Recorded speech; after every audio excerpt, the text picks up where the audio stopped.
Before I start, like two things. Firstly, it's kind of awesome to be back. It's a fantastic conference. And secondly, I think we should probably give a big round for the volunteers at SecT. They do a fantastic job for one of the best organized conferences. So give a round of applause to the SecT people.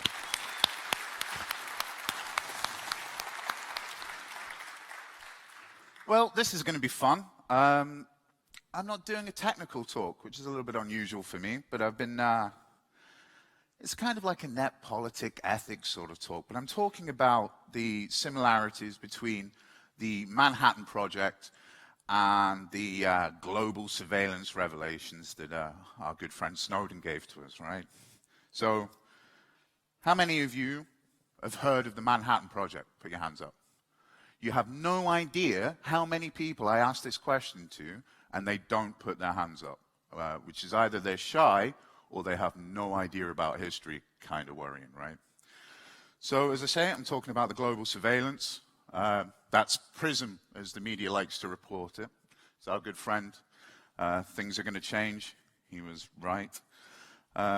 So let's start off with a striking similarity between the two projects, right? Surprise, surprise, they were both top secret, right? Who would have seen that coming? And both became very public. So, if you don't know who this guy is in this column, the door's that way. You are totally at the wrong place. And this guy, Klaus Fuchs. So to start off with, the Manhattan Project and the Global Surveillance Project both suffered from whistleblowers, right? Klaus Fuchs is a person that my country, Britain, considers a traitor. He gave the nuclear secrets to the Soviet Union. He was a communist.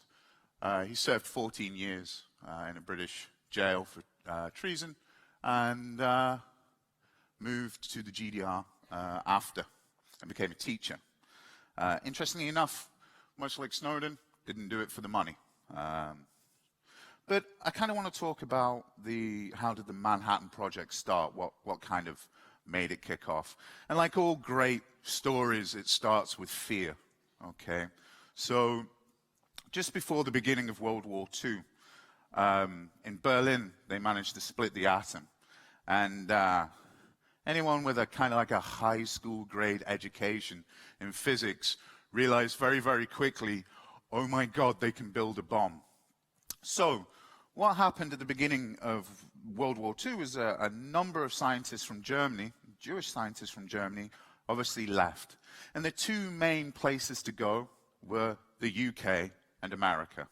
And Einstein, amongst a few other people, were in America.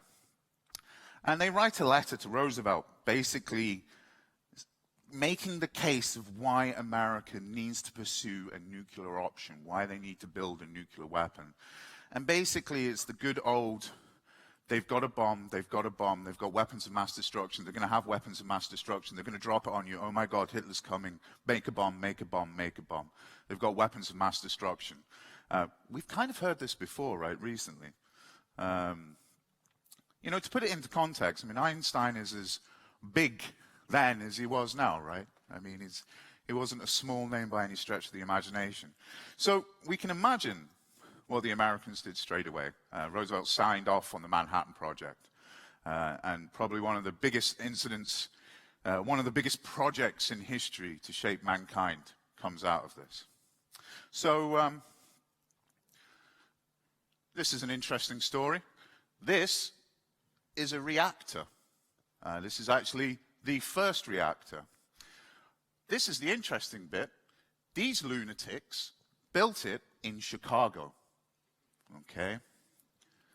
I do not advise you building a nuclear reactor in your back garden, okay? You're probably going to go to jail unless you're Chicago University. But they built this nuclear reactor under a sports field in Chicago. There's a reason we don't build reactors in major metropolitan areas. They kind of didn't know this. And as I say, this is the first nuclear reactor, so they have no actually idea what they're really doing. This is kind of seen by their health and safety laws, their health and safety policies in play. Buckets of water in case it goes critical. Yeah, good luck with that. Very, very cool. And this was actually all about funding. Chicago kind of was worried that once the Manhattan Project started, there was 5 ways to enrich uranium that they knew about. They didn't know which one would work, so the Americans decided they were going to give it a go with all of them. And Chicago was worried that it was going to get out of the mix. So it built the first reactor very, very quickly. And this is just graphite, control rods. You know, you could make this at home, but as I say, don't. Or if you do, tell me, and I'll send you a postcard while you're in prison. So, the Manhattan Project. A big resource-intensive project, to say the very least. In wartime America, the bill was $2 billion then. Right? It works out to be about $26 billion in 2014, which is still pretty cheap, actually, if you think about it. Interestingly enough, the Manhattan Project, during the height of the war, consumed 10% of the Americans' electricity output. That's more than Chicago and Boston put together. Surprisingly, no one noticed, right? It's one of the, it was a huge building exercise. So they bring in a General Grove, Leslie Groves, to start working on the Manhattan Project. It's a military project with civilian consultants, or as they like to call them, prima donnas. That kind of sounds familiar too, right? And they build a number of sites. It's interesting enough, Grove is famous for building the Pentagon. That's his claim to fame, right? You can kind of tell how historical something is when the Pentagon, building the Pentagon, is a footnote in your bio. It doesn't even make the highlight reel, right? So he was a little bit disappointed because, like all generals, they want to go to war, and they've got a war. And he gets to stay at home and build stuff for prima donna theoretical physicists. So he's a little bit pissed, to say the very least, right? He does a very famous story about when he is trying to build, he's trying to get quotes off the physicists, right? What do you need? And the physicists are like, well, we haven't thought about it yet, because that's the problem with theoretical physics. You have to theorize. So they started giving him rough estimates of what they needed to build. Then they were off by a factor of 10, which isn't very scientific at the best, but it's certainly not very military either. And Grove goes to his military oversight and says, you know, look, I can't work with these people. I ask them for something, and they give me something that's off by a factor of 10. That's a bit like being told that I have to prepare a wedding for 1,000 people, but maybe 100 will turn up, maybe 10,000 will turn up. It's completely impossible. I can't do this. And they basically told him to go forth and multiply. You are doing it. And so the story begins. A huge infrastructure. 5 main sites, 5 enrichment facilities and a research place. This is just some of them. This building here is, sorry if I'm jumping a bit small, I damaged my foot earlier on. This building's quite interesting, the middle one. This is a gaseous infusion plant. Top secret until around 1983. No one kind of noticed it, which doesn't sound impressive, unless, I'm sorry, I may have, I'm the worst European in history, by the way. I still do things in miles rather than meters. But these legs, this U-shaped building, these legs are 1/2 mile long, okay? So it's huge. It's one of the biggest military buildings at the time. Wouldn't suggest visiting it. It's slightly radioactive. But yeah, 1983. Los Alamos is an interesting story as well. Los Alamos, so if you look at the military doctrine with secrets is we try and departmentalize intelligence sources, right? So that if you crack, you know, if you get an agent, no one knows the whole picture. That's the whole idea behind like departmentalization, which is sort of the polar opposite of what theoretical physics is, right? You kind of need to talk about shit. So there was a big to and fro between Oppenheimer and Grove about what they were going to do. And eventually they settled on buying an old school, knocking it down, and building a research facility. And what they were going to do is they were going to ship all the researchers to this area, and they were going to work in there. We've got a big fence around it, guards, You know, that's cool. Interesting story. It doesn't always benefit you when you notice something's a little bit strange to raise the alert. Example, nearest train station to Los Alamos is Chicago, the named Metropolitan train station. And near Los Alamos is a very, very small train station in the backwoods of nowhere that no one ever goes to. And what they would do is they would go to Chicago, catch a train to this place, get picked up by a military jeep, and off to Los Alamos. And you can imagine this train station clerk, this manager of a train station, who's never, ever in his 30-odd years of being there sold a ticket to this train station. And then all of a sudden, day upon day, a number of foreigners in wartime America not only are buying tickets to a train station he's never sold to in his life, but they're buying one-way tickets. And like a good Samaritan sticks his hand up and says, hey, this is all a little bit weird. He was no longer the manager of that particular train station. Problem solved. So yeah, poor boy, right?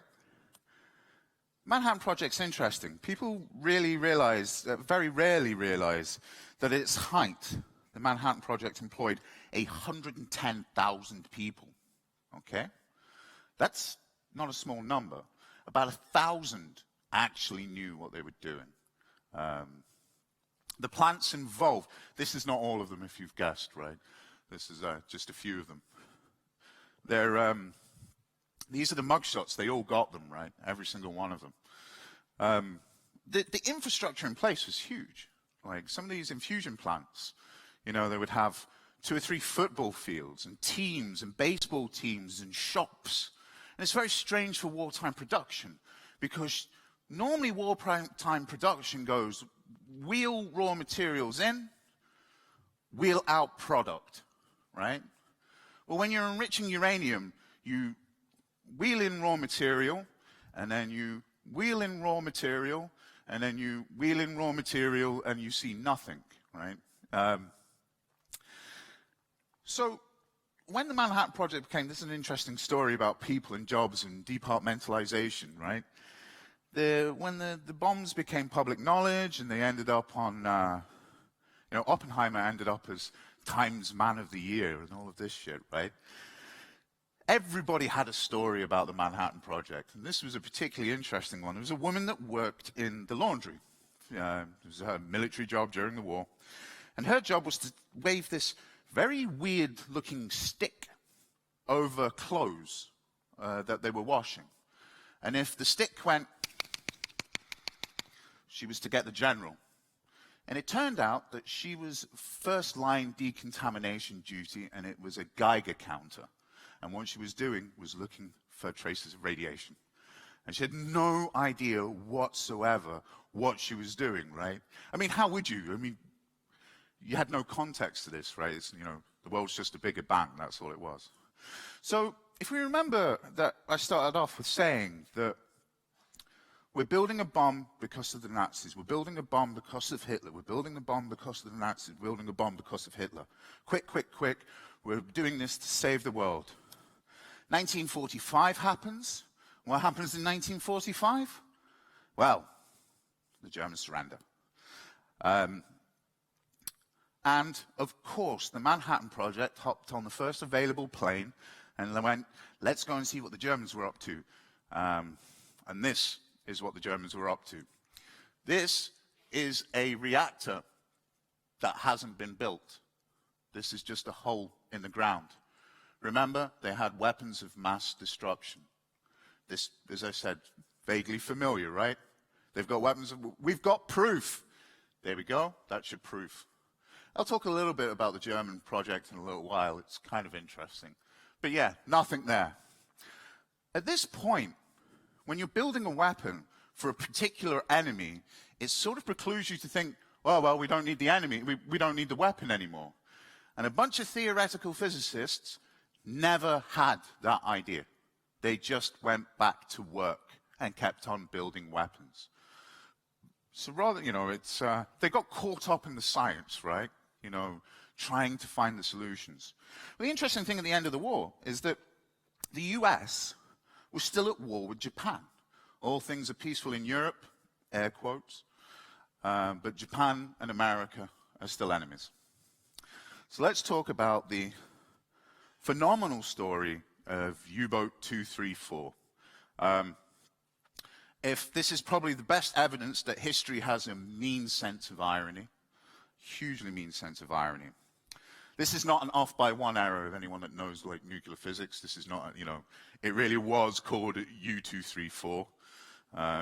You enrich uranium-235 to make uranium U-238. That's weapons grade. This boat is U-234.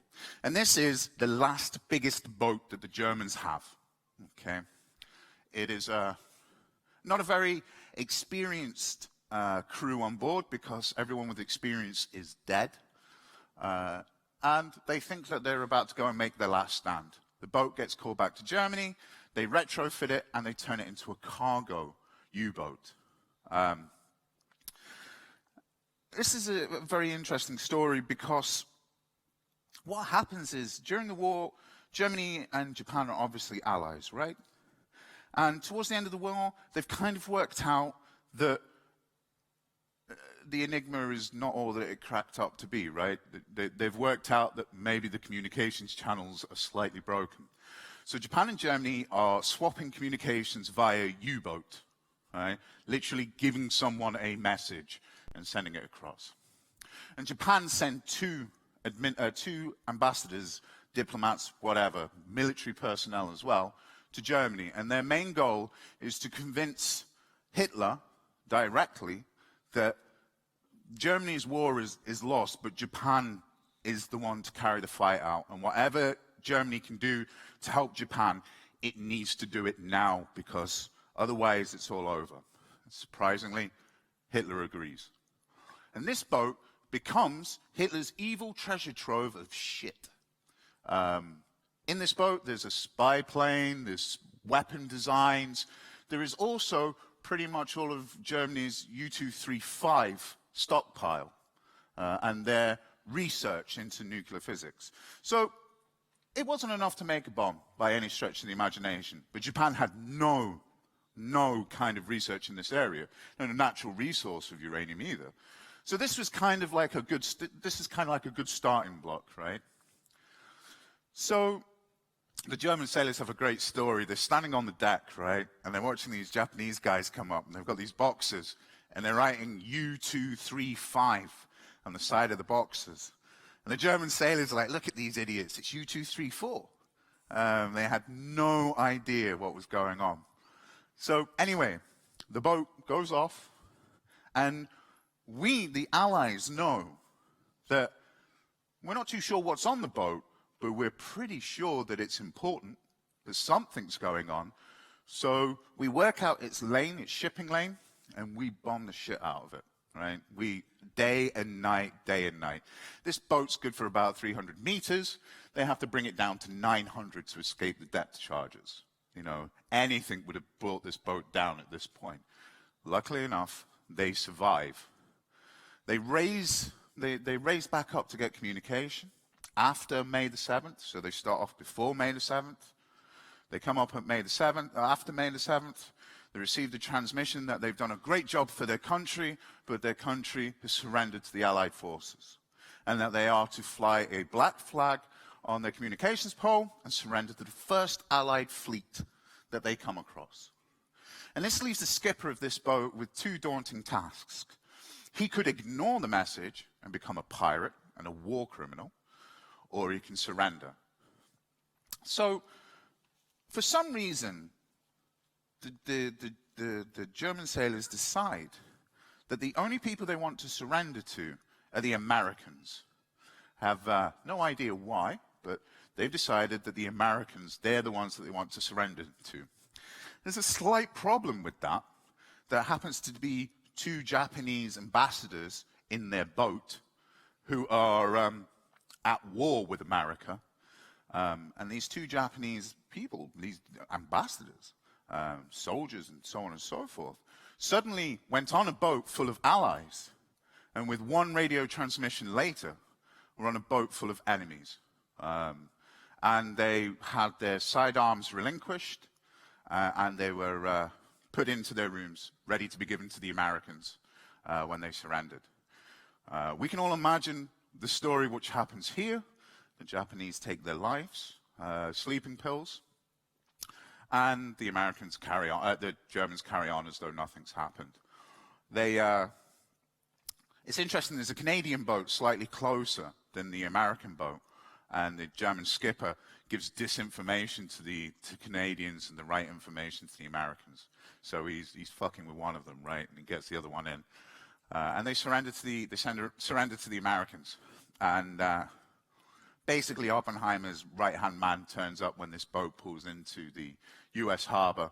They find the uranium-235. They throw that into their stockpile. They enrich it, and it makes part of the weapon that they drop on Hiroshima. So when I say that history's got a cool sense of irony, it's quite true, right? The Japanese got their uranium. It was just enriched and delivered by the Americans. It's not enough to make a bomb, right? But it's a good day in the office. It's a sizable contribution. There's a lot more work that the Americans have to do. And it's not that the Americans specifically say, ha, ha, ha, this is what we're going to do. They literally just throw it in the pile with the rest of the uranium. That's literally all they do. They don't give it any credence. There's no important story about it. But it's a fascinating story. There's some documentaries that you can find on this. Hop onto YouTube or something like this. It's remarkable, right? Very, very undocumented kind of part. So here's some of the weapons. This is Little Boy. Doesn't look very small, does it? But this is a trigger mechanism. There's two ways that you can blow nuclear materials up. You can use kind of like a barrel and a piston approach, which is literally like a gun to force two fission materials to go critical. They didn't even bother testing this design. They knew it would work. But yeah, Little Boy. Doesn't look that little. Oh, right, okay, now I know why you call it Little Boy, right? This is Fat Man, and this is an implosion device. This is very, very hard for them to work out how to do. Interestingly enough, it's Brits that help the Americans work out how to do implosion. And this comes from Normandy, surprisingly, shaped charges. So what you want to do is you want to have, for an implosion device, you want to bring down the material uniformly, as small as you can for it to go critical. However, making things explode is very easy. Making things implode is not so easy. It turns out shaped charges, which were predominantly used in Normandy by the Brits, and it's British personnel that helped the Americans do this. This is the gadget. So when you see the videos of Manhattan Project, you see that famous scene, that's this magic right here. Sweet science. Deadly as sin, right? Interesting story about scientists overthinking problems. So they wheeled the gadget out into the desert, Alamogordo, Trinity. This is Trinity site, Alamogordo. And what this in Mexican means is this is the Death's Valley. If you get caught on this valley without any water, you're a dead man walking, basically, right? But anyway, they use this as a test site. And they wheel out the gadget, the implosion device. They put it up on top of a rig, and they spend ages constructing it and testing it and putting it together. And of course, they don't have the core with them because that would be stupid. Eventually, they decide that they're going to set the weapon off. They put the plutonium into a military vehicle, drive really, really fast and scare every physicist half senseless because the military driver had no fucking idea whatsoever. They get to the gadget, they get the plutonium core, and kadunk, it doesn't fit. 6 years of engineering, and oops, we've kind of fucked up. Oppenheimer apparently loses his shit. He's been a very, very cool, calm, collective character throughout this, and apparently you could probably have just dropped him on Japan at this point, right? Unfortunately, some people remembered their high school science and went, we've had this out in the desert for 4 days, and it's contracted and expanded with the heat. We leave the plutonium core to come to the same ambient temperature, it will fit. And right enough, 6 hours later, snug as a bug, no problems. Okay? But yeah, you can imagine just for a little while, Mother Nature had a good little trolling exercise on these scientists. So this moment happened, a very famous moment in history. If you ever watched the video of the explosion, there's one person that is totally on their game that day. So this is like the most nerve-wracking moment for these physicists. This is 6 years of work with the American military breathing down their neck. This is their moment, right? So they video record it, right? Not live stream like us, but you know, they video record it. And the weapon goes, and the director of the video sees it and straight away doesn't give a shit about the science, right? Straight away goes, holy shit, that's going to be out of shot, and quickly pans the camera up. So if you watch the video, it was never supposed to jump up, but it will jump up. And this is the director. If he hadn't done that, we wouldn't see the mushroom cloud, right? That's the long story short of this. They had no idea how powerful this was going to be. An example is, do you know when like you have a colleague pregnant in an office and people take like a sweepstake bet on how big the baby's going to be? This is exactly what these guys were doing, right? Like, is it going to be 18 megatons? I'm going to take 40 megatons. I'm going to take 400 megatons, right? No idea whatsoever at all. There's an interesting story because there's a researcher, Edward Teller, that I'll talk about later on. He totally is the harbinger of death. So he manages to scare the whole entire project because what he says is, hey, we're going to ignite the atmosphere. Now, you don't need to be a scientist to realize that that just doesn't sound very good, right? So General Groves gets this information from gossip that the gadget is going to burn the world. And he's somewhat like, hey, this is not, whoa, I don't remember us talking about this point.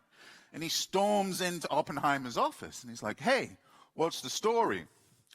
And Oppenheimer says, no, look, Edward's got the numbers wrong. We've recrunched them, and it's a 1 in 3 million chance, right? And of course, the military guy hears 1 in. 1 in what? Whoa, what do you mean? There is a possibility. No, it's 1 in 3 million. So there is a possibility. No. Right? But Edward Teller on the day, so they bring in the researchers to see their magic, right? And this is, bearing in mind they have no idea how big this thing's going to be. They put them at 200 miles away. They give them little welder's masks. And they tell them, what you want to do is you want to put your feet towards the explosion, lie on your belly, and put the welder's mask in front of you. Bearing in mind, they didn't even know if it was going to be 400 megatons, which 200 miles away on your belly wasn't going to help you, right? But boom, this happens. Edward Teller is handing people sunscreen from 200 miles away just to fuck with people, right? So that's what I call trolling. So boom, this moment happens. And then probably one of the most famous quotes, I'm not going to read it, I'm sure you guys can read. But he's right, this moment happens. We have, nothing in history was comparable, right? I mean, how do you explain things in explosions? I mean, it's just a bigger bang, right? That's all you're hearing at this point. This is like, 18 tons of TNT, blah, blah, blah, blah, blah. There's no real context until this moment happens. So, boom, the moment that the nuclear arms race begins. As I said, Japan is still at war with America, and we can suddenly see where these weapons are going to go. So, these are the Air Force guys, right? They're really good. They drop people off at wars and stuff like this, right? And this guy here knows that this is probably going to be one of the most famous planes in history. And they spend a long time practicing dry runs at dropping big weapons and getting the hell out of town. Because surprisingly, just like we had no experience of building nukes, we had no experience at delivering them, you certainly can't turn up with a horse and carriage. You need to kind of get some experience at this. And he knows that this is going to be a very, very famous plane. And he calls it after his mother, Enola Gay, and he knows that there's not going to be another plane. Now, let's just, for a moment, let history record that it was Gay that dropped the bomb, right? So, people, when they talk about Snowden, the government like to talk about why didn't he use official channels. This is an official channel. I know it's very small. You can look this up later on. This is a petition, right, that basically says you cannot drop nukes on Japan without at least letting them, give them a warning, right? Like, Germany was fair game, okay, but Japan doesn't have an idea. This is Chicago. You remember those crazy motherfuckers that built a reactor in Chicago? A little bit concerned about their science at this point.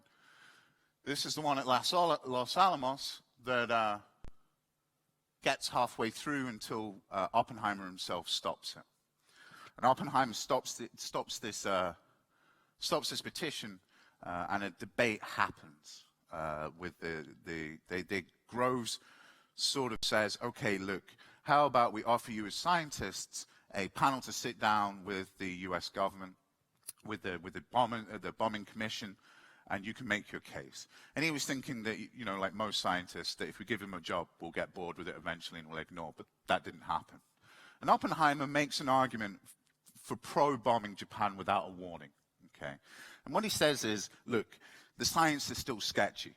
And if we tell them, hey, we're going to drop a bomb on you unless you surrender, and we drop a bomb and it doesn't go off, that's probably going to extend the war because they're going to think we're a bunch of idiots.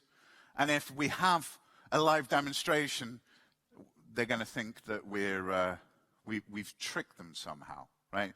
Giving them a demonstration isn't going to help. We need to drop them. And they make a, not Oppenheimer, but Roosevelt dies and Truman comes over, takes over during the war. And then Truman makes somewhat of an argument that it would be a war crime not to drop the nuclear weapon. That he would be a criminal to the American people by not nuking Japan. And this is where this context that dropping the nukes took 2 years off the war and saved 100,000 American lives. There's actually nothing to back that up. This is just rhetoric. They've cooked the books along the way. The bombing commission for the weapons was, they never gave Truman the whole story, right? I mean, up until Roosevelt was alive, Truman knew nothing about the project. It was that secret. He was the vice president of America at the time, and they had to brief him in later. But the advisors to Truman were all ahead of the game because they were all Roosevelt's advisors. So they knew what they were doing. And there was 12 sites targeted. If you ever hear that this was used to target military targets, okay, that's a pile of shit. A stinking pile of shit. You only need to see where the weapons were dropped. None of the weapons were dropped on a military target. All of them were dropped in the middle of civilian targets. So the Japanese, every city was getting bombarded pretty much, apart from 12 cities. And the reason being is that the Americans needed a full city so that they could gauge the impact of the weapon. So you can imagine thinking that God has blessed you because we're not being firebombed by napalm every day, just to find out that you're probably going to get a nuke dropped on you, right? And if you look at the sites of where they drop these weapons, there is military infrastructure, but all the weapons are dropped specifically on city centers so that they can gauge the impact. Quite horrific. These are obviously some famous pictures, right? You know when we like say, hey, why don't we kind of build the plane out of the black box material if it's that good and indestructible? We should totally be building houses out of these arches. I've spent an unhealthy amount of time looking at nuclear devastation, and those things seem to stand up quite a lot, right? So this happens. It's a harrowing moment. The world really does change. Only one nation has ever dropped a nuclear weapon on another. Only one, no one else has nuked anyone else in this whole time, right?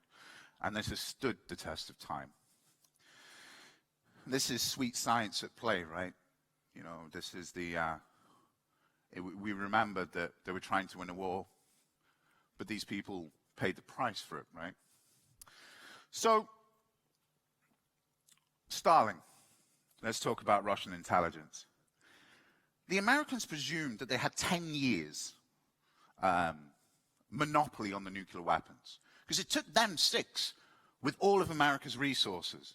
And, you know, Russia just lost 22 million people during World War II and was damn near bankrupt. So their presumption was, hey, it's going to take them 10 years to get anywhere close because they don't have a weapon.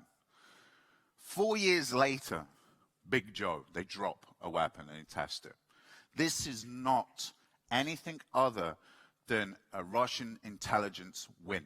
Okay, this is not Russian scientists. This is Russian intelligence win. Okay, the KGB, well, the precursor to KGB had completely and utterly penetrated the Manhattan Project. Remember Klaus Fuchs that I talked about earlier on? He was a communist German Jew that moved to the UK, sought asylum, became part of our weapons, the British nuclear weapon project. Churchill and Roosevelt made a deal. The Americans absorbed our project. So the Russians had an asset inside the British nuclear team. And they lost contact with him. And they were slightly worried that he'd been captured. And then they were also kind of worried because they had no kind of visibility inside the Manhattan Project. And then, surprise, surprise, their British intelligence asset popped up inside the Manhattan Project. We flew Russia's intelligence agents right into the center of the plan. So, you know what's pretty difficult? Building a bomb is pretty difficult. A little bit easier when you've got the plans. The other issue that you might discover is that Russia's not particularly famous for bombers, or certainly wasn't famous for bombers at the time, which is a bit of a worry because, as I said, you can't turn up with your nuclear weapon on a donkey and a carriage, right? You need to drop it off and get the hell out of town. So they didn't have, like, any bombers capable of doing this. But communism versus capitalism, Starling has a great idea. He realizes that Boeing was building its flying fortress in Mexico using third-party contractors, right? Cheap labor. What he does is he sends an agent with basically a suitcase full of cash, to the factory manager and buys the plans and comes back to Russia. And the Tupolev is an exact copy of the flying fortress. Do you know there's some people in history, they get to say weird and wonderful shit and get away with it. And this is a story of this. The reverse engineer gets the plans for the flying fortress. And he's speaking to Starling about it. And he says, look, there's some design flaws, inherent design flaws within this plan. If we do this, this, and this, we can make it more efficient. Starling cuts him off and says, I want an exact copy of that plane. And the engineer, without thinking about it, says, well, do you want us to paint the stars on it too? And Starling obviously doesn't hear it and walks off. And the man gets to talk about this story for the rest of his natural life, which would have been a lot shorter if Starling had actually heard him. But, so, as I say, this is the American one, this is the Russian one, okay? You'd be failed at looking at two pictures, you wouldn't be able to tell the difference, apart from the flags.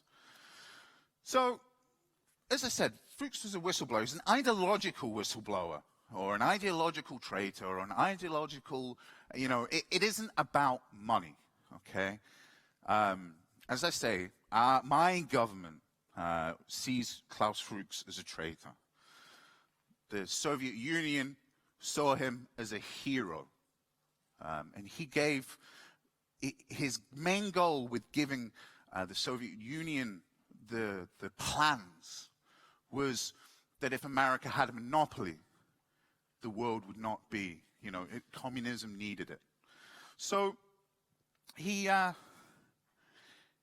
of the little non-told stories about this, after America nuked Japan, it was like, hey, we're kind of the big kids on the block, and we're going to kick every allied out of this. This is our discovery. No one is involved in this now. This is ours. So we got kicked out of the relationship, right? So we helped, we did some of the science, and then all of a sudden we get thrown back and we have to deal with the Russians and we're on our own, and the Americans got the nukes and they don't care about us anymore. So Klaus Fuchs starts stealing intelligence, as I said, for the Russians. But his cover story was he was stealing intelligence for us. So at the same time, he basically gave two countries nukes, us and the Russians, or the Soviet Union. And he goes to jail for 14 years for this. Later on, like I say, when he gets released, he's repatriated to the GDR and becomes a teacher. He doesn't really give that much intelligence away, right? You know, he gives some plans away. It's literally like, you know, a couple of plans. Interesting story, the plutonium. So he finds his Russian handler in London, and he hands him plans for what was the Fat Man, basically. And he hands him a tube of metal material. And the Russian handler has no fucking idea what's going on, but he takes it, he straps the metal material in the test tube to the side of his chest, wraps it in a bandage, hops on a plane, infills into Russia, hands the material off, and for the rest of his life has radiation burns on the side of his chest. And it wasn't until much, much, much, much later that he understood why that happened for the whole time. If we look in comparison, this is some propaganda from my government about what they believe Snowden gave. Far much more in data terms, but I think probably in historical terms, far less consequential. Because the nuclear plans gave to us the beginning of the Cold War. I've spent a long time trying to understand that if I was given the decision about dropping the weapons, what would I do? And remember that, you know, with the hindsight, you can think about all of this stuff until the cows come home, but you don't kind of understand the context of what dropping a weapon on another country would be. But one of the very, very legitimate arguments is that if Japan had not been the guinea pig, that the next war that we would have had would have been hot rather than cold. But this instant, those weapons produced the Cold War, which shapes our life for a long time to come. You know, not a good day in the office. It produces a thing called McCarthyism. This is where, how does the IDS hacker get talking about the Manhattan Projects and intelligence and so on and so forth?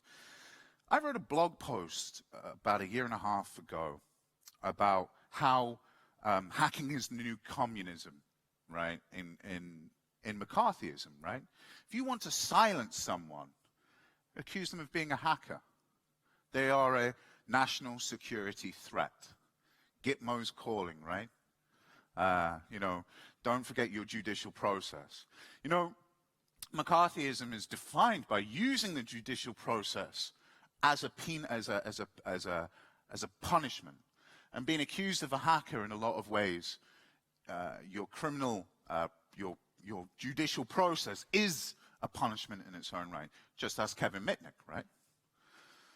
So I got to this when I was talking about the late Aaron Swartz. I'm sorry, the great Aaron Swartz, right? His biggest crime was checking out too many books from the library, right? Being accused of being a hacker and having his life turned around. This is Oppenheimer, Times Man of the Year. It's amazing, right? They should give him a Nobel Peace Prize because that's pretty much what you do to people that kill people, right? I mean, we laugh about this. Hitler was a runner-up in 1936 for the Nobel Peace Prize, so, you know, that kind of, the writing was on the wall, right? This is Edward Teller. He really is the harbinger of death, because if you think atomic weapons are bad, let's talk about thermonuclear weapons, and that's his baby. So, Oppenheimer was dead against thermonuclear weapons, because really, a nuke is enough, right? An atomic weapon is, it's not a small thing, right? I mean, it's not a paper cut. You are going to notice it. Well, a thermonuclear weapon uses an atomic weapon to get it going. That's where it gets its energy to do the next bit. So it kind of gives you a rough idea, about 1,000 times bigger. And the US military want to pursue the thermonuclear weapon, right? And Oppenheimer's saying, okay, look, it may be sweet science, but this is stupid, because the Russians have a nuke because we have a nuke. And if you build a thermonuclear weapon, they will have a thermonuclear weapon. And the problem with these weapons is there's no strategic value whatsoever at all, right? The only thing that you can hit with a thermonuclear weapon is us or Moscow, right? You can't hit anything else with a thermonuclear weapon because there won't be anything else. They vaporized an island with a thermonuclear weapon, just to give you a rough idea. Vaporized.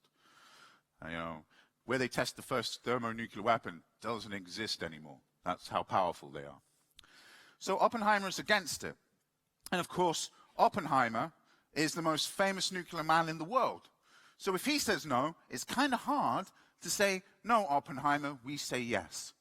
So they destroy his character, basically. And pretty much on his testimony, they destroy his character.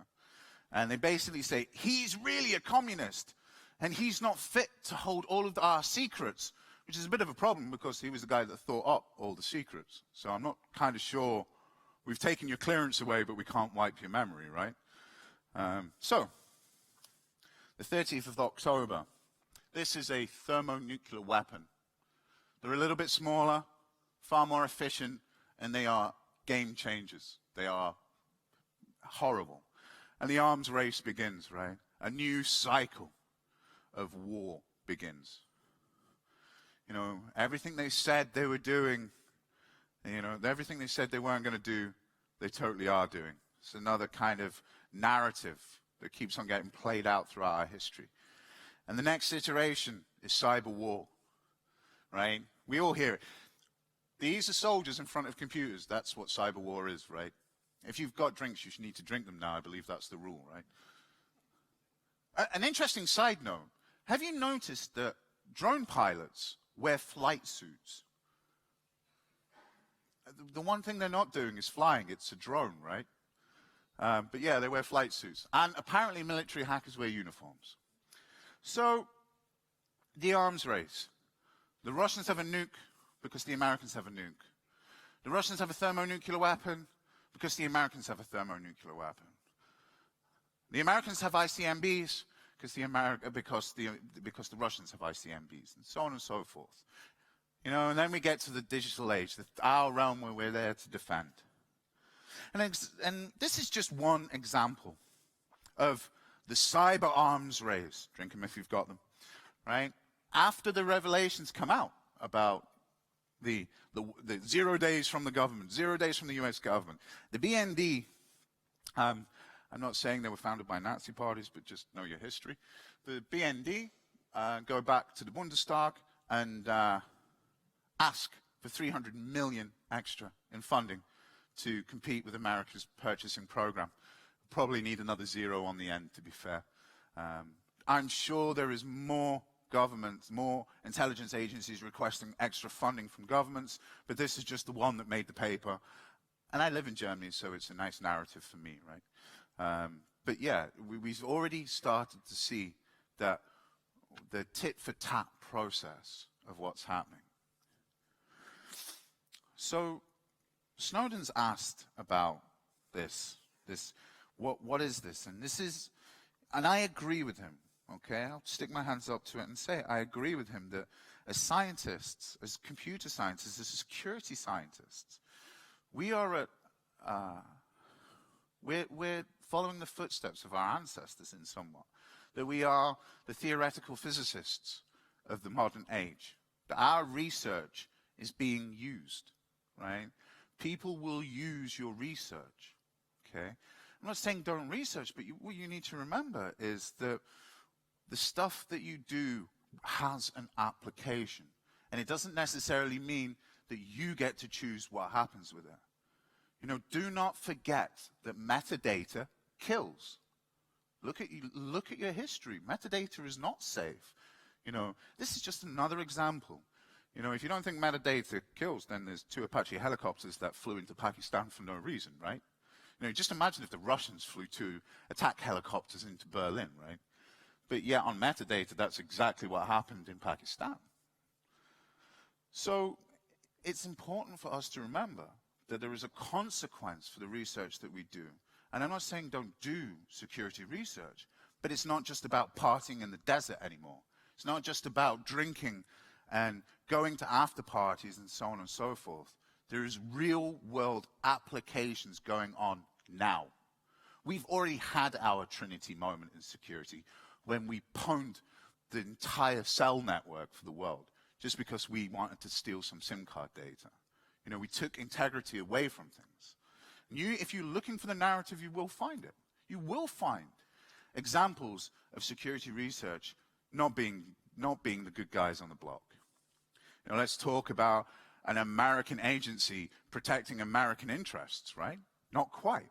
You know, this is not a commercial war going on, right? They pwned their own companies. Nice little example. I'm sorry that this is so small, but this is the best that I can do. So in 2014, the Americans spend $52.6 billion on intelligence. 80% of that works its way to third-party contractors. Guess what, people? That means security companies, right? HP also did some research. In 2014, the global spending on defense, on security computer defense, was around $40 billion, right? The Americans outspent more on offense than defense, right? Globally. We've got our priorities wrong. You know, at some point you could have put money that I was going to talk about the military-industrial complex, right? I'm not saying that I look a bit like a liberal, but I must do, right? But this is the problem. These people are not going to find peace, right? It's like, you know, the military.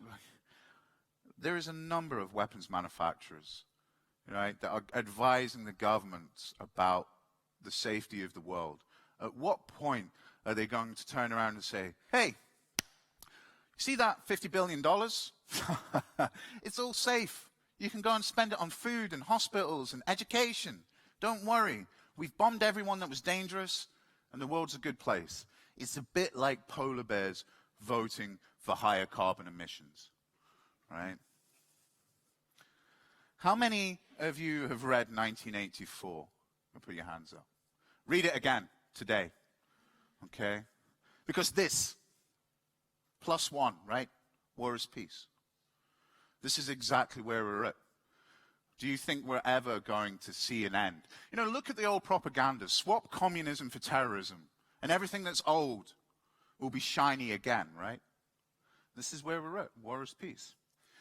Some of the main actors in our story today, General Alexander. This is him lying to his bosses. And this is him lying to hackers. Okay? It was a good narrative, right? But he went up on a stage and lied. And he went to congressional oversight and lied. If you guys did that, if you guys lied under oath to your government, what would you expect to happen to you? Would you expect to be paid $8 million a year, right? So there you go. This is General Grove. I would like to have some like evil general story about him, but I don't. He's basically a cowboy, right? If it wasn't for him, Oppenheimer wouldn't have got the job. He co-signs it. When people talk about the good old days with intelligence, Oppenheimer experienced state surveillance from around 1933 onwards. When they reviewed his files to pull his security clearance, they wheel in a big trolley, and the investigation team goes, Jesus Christ, that's going to take us ages.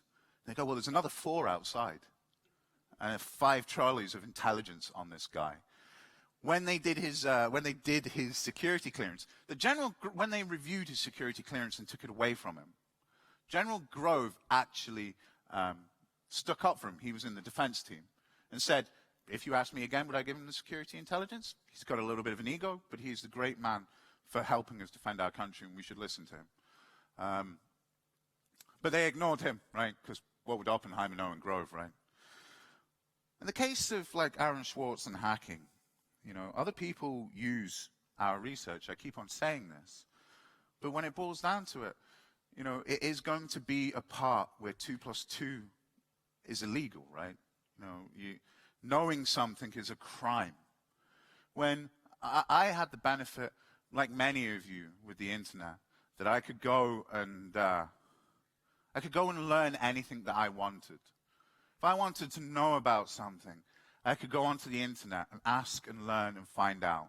How many of you have changed the way that you use search engines today because you're being watched?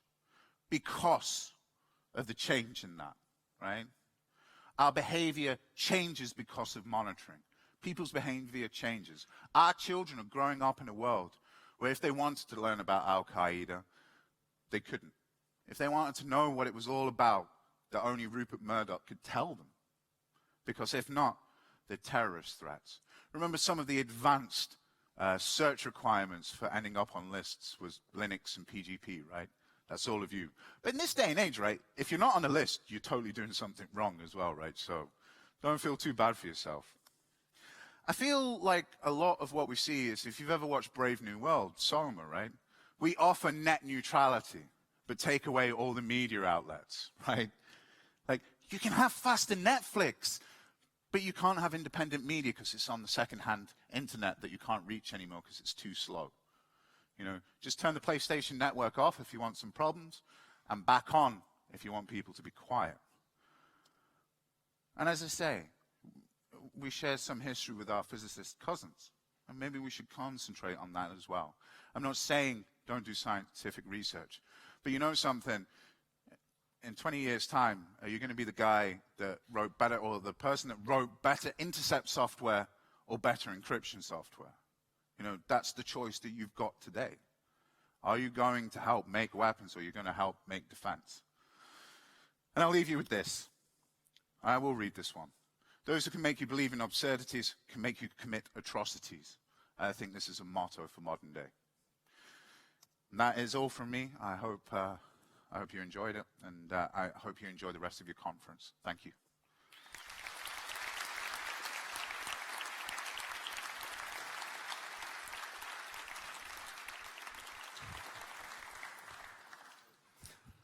All right, thank you. Happy morning talk. Now go and break stuff, right? I won't judge you. You don't need any questions from me, or do you want questions? Or? I don't know.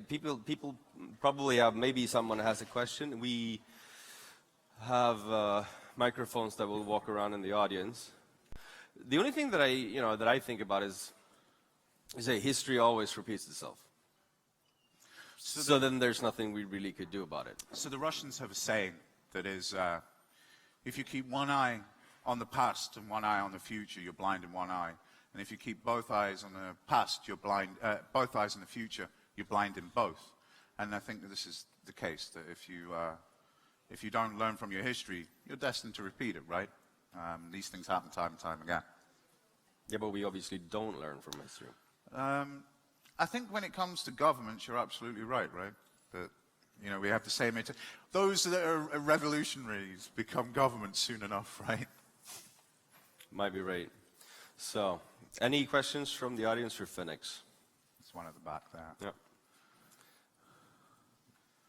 Yeah. Yeah, you mentioned it in passing, but how do you view the idea that if the bomb hadn't been dropped in 45, that a more sophisticated and bigger bomb would have been dropped in subsequent conflicts? So, it's just the race for a bigger bang, right? And the thing is if you've got something, you're going to use it.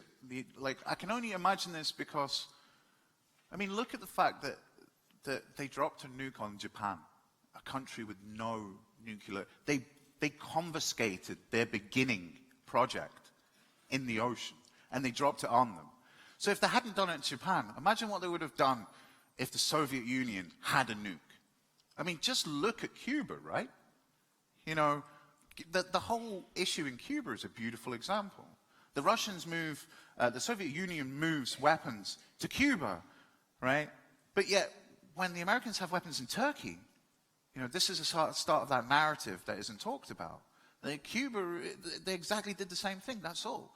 So I kind of feel, yeah, that, you know what, if they hadn't had this example, this proxy example, to point to, like, this is what you could win, right? I think they probably would have. I think we would have lost either America or Russia. Well, not lost, but certainly got smaller.